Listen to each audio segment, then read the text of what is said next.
Dalawang police official ang sinibak sa pwesto dahil sa umano'y tangkang pag-areglo sa missing Sabongeros case. Naritong muli si Allen Ibanez.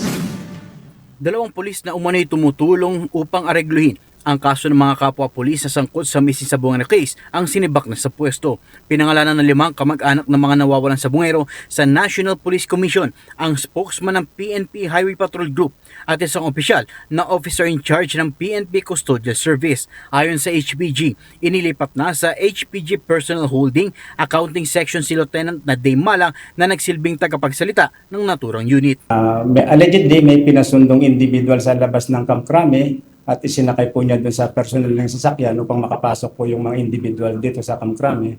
And then nagpatulong na pumunta doon sa custodial facility ng PNP dito po sa loob. Sinalubong naman sila sa custodial center ng officer in charge ng PNP Custodial Service na si Major Reynaldo Paniebe Jr. upang makapasok sa loob. Dito na naganap ang secret meeting sa pagitan ng complainants at detained police officers. Mga bumisita po doon sa ating mga persons under police custody.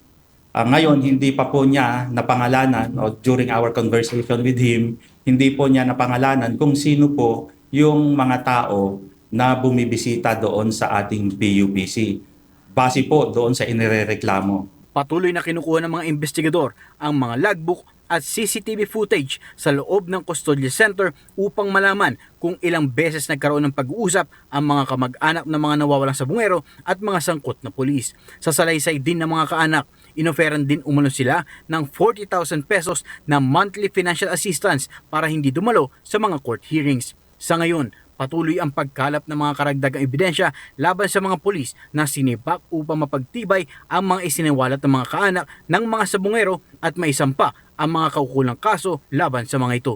Mula sa Campo Crame, ako si Allen Ibanez, nag-uulat.